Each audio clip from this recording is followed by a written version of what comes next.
शुरू करते हैं हम आज की सेकंड क्लास। आज कल हमने पढ़ा दिया था box compound and ingredient cement के। तो आज हम सीमेंट के टेस्ट की बात करेंगे। कल काफ़ी अच्छा रिव्यू देखने को मिला था। तो आज बात करते हैं सीमेंट के टेस्ट की। कोई भी एग्ज़ाम हो, यहाँ से एक या दो क्वेश्चन ज़रूर आता ही है, तो इसको तो हम स्किप करके जा ही नहीं सकते किसी भी एग्ज़ाम में। एग्ज़ाम से पहले इसको तो ज़रूर रिवीजन करके जाना चाहिए, अगर एक या दो नंबर आपको लाना है तो। चलो बात करते हैं टेस्ट की, क्लास स्टार्ट करते हैं। तो पहला टेस्ट है हमारा फाइनेंस टेस्ट। तो इसका जो पर्पस होता है वो मीन साइज ऑफ ग्रेन, और इसके 3 मेथड होते हैं। तो सीप मेथड, सीप के द्वारा, जिसका जो साइज़ होता है सीप का वो 90 माइक्रोन होता है, और जो सैंपल लेते हैं 100 ग्राम लेते हैं। ये सैंपल थोड़ा ध्यान रखने वाली बात है, क्योंकि सैंपल भी पूछ लेता है कभी कभी सभी टेस्टों के। तो 100 ग्राम हम जो फाइनेंस टेस्ट होता है उसमें लेते हैं। इसको कंडक्ट जो मतलब सीप जो होती है, अगर हम सीप के द्वारा इस टेस्ट को कर रहे हैं तो परसेंटेज में मात्रा पता करते हैं। अगर दूसरा ही होता है इसमें मेथड, एयर परमेबिलिटी मेथड।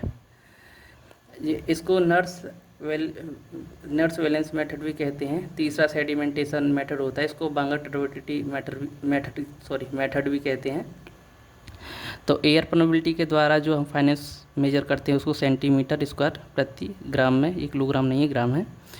तो जैसे कि ओपीसी के लिए 2250 सेंटीमीटर स्क्वायर प्रति ग्राम, पीपीसी के लिए 3000, और रैपिड हार्डनिंग सीमेंट के लिए 3250।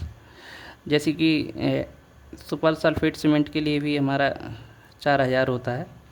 तो दूसरा ये हमारा फाइनेंस टेस्ट यहीं ख़त्म हुआ। सेकंड टेस्ट हमारा कंसिस्टेंसी टेस्ट। तो इस टेस्ट को सबसे पहले करते हैं। जैसे हम initial setting time, final setting time test करने से पहले हम सबसे पहले कंसिस्टेंसी टेस्ट को ही करते हैं। ये क्वेश्चन काफ़ी बार पूछा भी गया है कि सबसे पहले कौन सा टेस्ट किया जाता है, तो कंसिस्टेंसी टेस्ट को सबसे पहले करते हैं।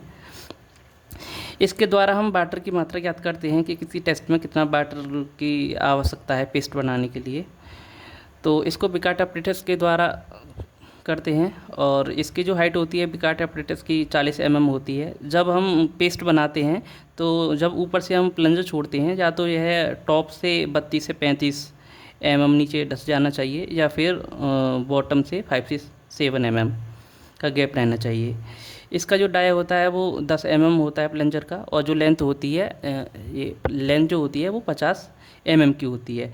देखो ये डाया किस में प्लंजर लेते हैं, किस में स्क्वायर निडल लेते हैं, किस में कॉलर लेते हैं। तो इन सब पे क्वेश्चन एग्जाम में क्या है कि हम यहाँ से तो याद करके जाते हैं लेकिन भूल जाते हैं। थोड़ा यही माइनर पॉइंट हैं जिन पर हम ज़्यादा फोकस करने की आवश्यकता होती है, और तो सब चीज़ याद ही रहती हैं। तो हमारा कंसिस्टेंसी टेस्ट यहीं तक। और अगला टेस्ट है इनिशियल सेटिंग टाइम। इसका जो पानी की जो मात्रा लेते हैं वाटर की 0.85% लेते हैं। इनिशियल सेटिंग टाइम इसकी सहायता से हम पता करते हैं। पिकार्ट अपरेटस की मात्रा से ये भी होता है। स्क्वायर निडल 1/1 mm की होती है। देखो एग्जामिनर क्या है कि कभी यहाँ पे सर्कुलर निडल दे देगा, कभी स्क्वायर, कभी तो सर्कुलर नहीं होता, हमारा स्क्वायर होता है। इस पे ज़्यादा ध्यान देने की बात है कि स्क्वायर होता है ना कि सर्कुलर होता है वो, और यहाँ पर mm होता है ना कि सेंटीमीटर होता है। सेंटीमीटर काफ़ी बड़ा हो जाता है। तो ओपीसी सीमेंट के लिए इनिशियल सेटिंग टाइम 30 मिनट होता है। अगला टेस्ट है हमारा final setting time. Final setting time के लिए भी 0.85 पे लेते हैं, दोनों के लिए 0.85 पे लेते हैं वाटर की मात्रा। तो initial setting time, final setting time, तो इसका मतलब पिकार्ट अपरेटस की सहायता से दोनों टेस्टों को करते हैं। इसमें 5 mm डाया एनुलर रिंग का यूज करते हैं। देखो इसमें प्लंजर है 10 mm का, इसमें 1/1 mm का जो स्क्वायर निडल है, और इसमें 5 mm का एनुलर रिंग है फाइनल सेटिंग टाइम में। तो जैसे कि वैसे याद कर सकते हैं, एफ से फाइनल, एफ है 5 यानी 5 mm का डाया यूज करते हैं। तो फाइनल सेटिंग टाइम में 5 mm, एफ से 5 और एफ से फाइनल से। तो ऐसे भी थोड़ा याद रख सकते हैं, हमारा एग्जाम निकलना चाहिए, चीज़ें याद होनी चाहिए।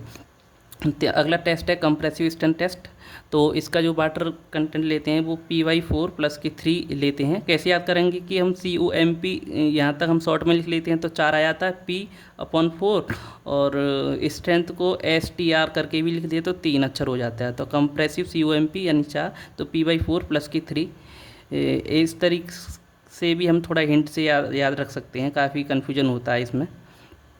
तो जो हमारी कंप्रेसिव स्ट्रेंथ होती है, जो ग्रेड होती है हमारा 33, 43 और 53, 3 दिन के लिए 33 के लिए 16, 7 के लिए 22 और 28 के लिए 33 और 43 के लिए जो होता है वो 23, 33, 43, तीनों में 3 पीछे आता है 43 में, और 53 में 37, वो सॉरी 3 दिन के लिए 27, 7 दिन के लिए 37 और 28 दिन के लिए 53 होता है। यहाँ पे ये याद रखने वाली चीज़ है कि क्यूब ऑफ 50 सेंटीमीटर इसका सरफेस एरिया होता है।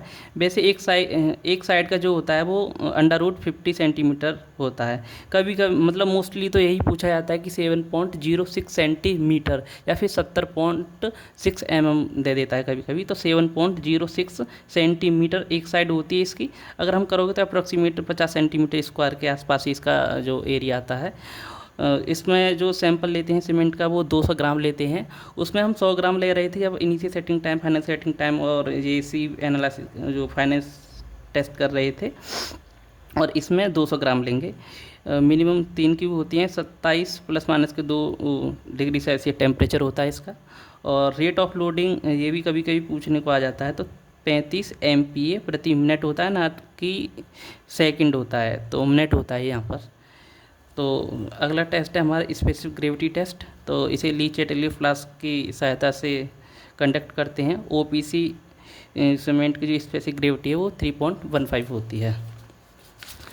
अब नेक्स्ट टेस्ट पढ़ते हैं हम tensile strength test. Tensile strength test जो वाटर कंटेंट लेते हैं PY5 प्लस के 2.5। इसमें भी कन्फ्यूजन हो जाता है कि 2.5 होता है, 3 होता है या 4 होता है।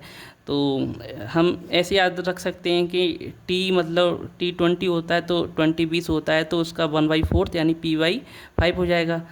जैसे कि मैं कह सकता हूँ T मतलब 20, तो इसका 1/4 लेंगे तो मतलब 5, तो मैं कह सकता हूँ PY5 प्लस के फिर 5 का भी आधा ले लेंगे तो 2.5। तो ये हमारा ऐसे थोड़ा लिंक बना के याद कर सकते हैं ताकि कन्फ्यूजन ना हो। तो T20 मतलब 1/4, तो PY5 हो जाएगा उसका, 20 का जब 1/4 लेंगे प्लस के 2.5। तो ऐसे याद रख सकते हैं हम। ब्रैकेट की सहायता से हम टेंसाइल टेस्ट करते हैं, टेंसाइल स्ट्रेंथ ज्ञात करते हैं इसकी सहायता से। और टोटल ब्रैकेट जो होते हैं वो 12 होते हैं। 6 3 डे के टेस्ट के लिए 6 लेते हैं, और जो नेक्स्ट 6 होते हैं वो 7 दिन की टेंसाइल स्ट्रेंथ के लिए हम लेते हैं। फेलियर एरिया होता है 6.45 सेंटीमीटर स्क्वायर होता है। वैसे कंप्रेसिव स्ट्रेंथ का भी पूछा गया है, ये भी पूछा जा सकता है, इसलिए इसे भी याद रखना ज़रूरी है।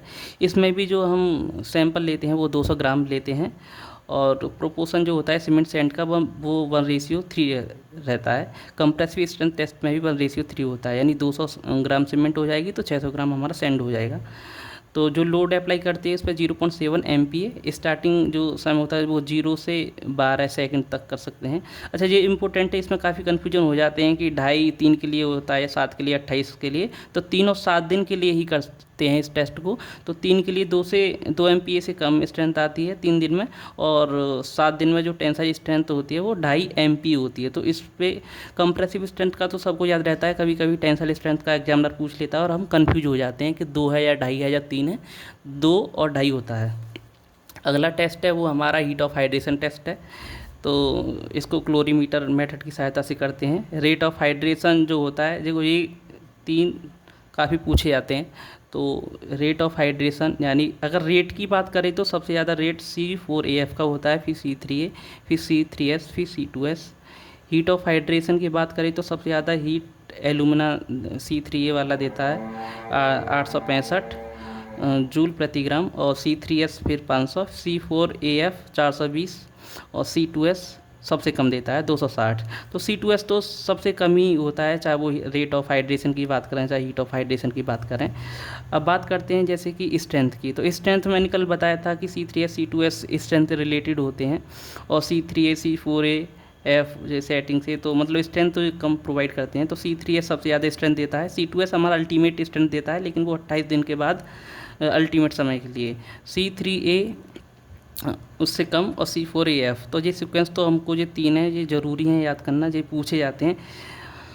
तो जैसे कि इनको याद भी कर सकते हैं थोड़ा बहुत ट्रिक के माध्यम से भी। जैसे कि मैं 4 - 1 = 3 ऐसे याद कर सकते हैं। चलो ये तो वैसे भी याद हो जाएंगे, तो थोड़ा ध्यान देने वाली बात है। तो रेट ऑफ कूलिंग, हाँ ये काफ़ी इम्पोर्टेंट है। रेट ऑफ कूलिंग सीमेंट, मतलब जो हमारे जो सीमेंट है उसको मॉडरेट टेम्परेचर पे कूलिंग करते हैं या फिर हाई पर या फिर लो पर। तो मॉडरेट पर करते हैं क्योंकि लो या फिर हाई पे अगर हम टेम्परेचर पर कूलिंग करेंगे सीमेंट की तो हमारी स्ट्रेंथ काफ़ी कम हो जाएगी। तो ये एग्ज़ाम में आता है, सेम टू सेम यही पूछा जाता है।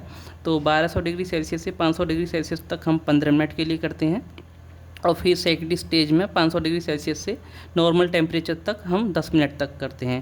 बिल्कुल यही सेम टू सेम पूछा जाता है। यहाँ पे सिर्फ चेंज कर देगा 20 मिनट, 15 मिनट, 5 मिनट, 10 मिनट। तो 15 मिनट और 10 मिनट होता है, इस पर थोड़ा ध्यान देने वाली बात है।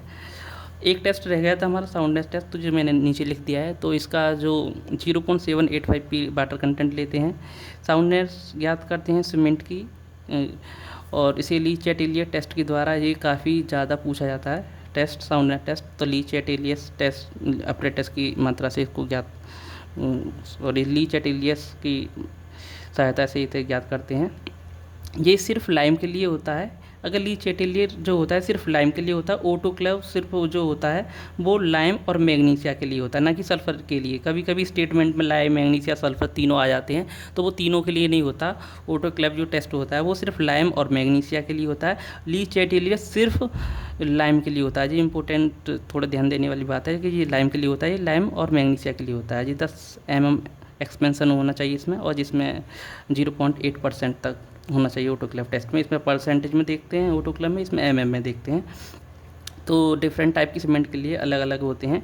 सल्फ़र के लिए ये टेस्ट नहीं है, और जो इसमें भी सीमेंट का जो सैंपल लेते हैं वो 100 ग्राम लेते हैं। OPC rapid sulphate resistant cement, Portland pozzolana cement, rapid hardening cement और लोहित सीमेंट के लिए 10 mm, और हाई एलुमिना सीमेंट और सुपर सल्फेट सीमेंट के लिए 5 mm हमारा जो एक्सपेंसन है वही होना चाहिए। तो अब वीडियो काफ़ी बड़ी हो जाएगी, पर मैं काफ़ी इम्पोर्टेंट चीज़ लेके आया था तो करा ही दूँ, या फिर मैं कल करा दूँगा। आज हमारे टेस्ट ख़त्म, संपन्न हो गए हैं सभी। तो क्लास अच्छी लगे तो लाइक करें, सब्सक्राइब करें, और कोई भी इशू हो तो कमेंट ज़रूर करें, ताकि और अच्छे से हम चीज़ों को सही कर सकें। तो ये हम ऐसे ही धीरे धीरे करके सभी सब्जेक्टों को ख़त्म करेंगे सीक्वेंस में। और विश्वास करें, यहाँ से जो भी मैं पढ़ा रहा हूँ वहाँ से ज़रूर क्वेश्चन बनेगा। इन चीज़ों को तो हम छोड़ के जा ही नहीं सकते, क्योंकि पढ़ने को काफ़ी चीज़ें हैं। थोड़ा हिंट से हम याद करेंगे तो जल्दी चीज़ें याद हो जाती हैं, और छोटी छोटी वीडियो हैं। तो और आप चाहो तो अपने खुद के शॉर्ट नोट्स बना सकते हो, जैसे मैंने बनाए हैं उसी तरीके से, और या फिर लास्ट टाइम पे इन्हीं वीडियो को स्पीड में देख के जा सकते हो। तो धन्यवाद।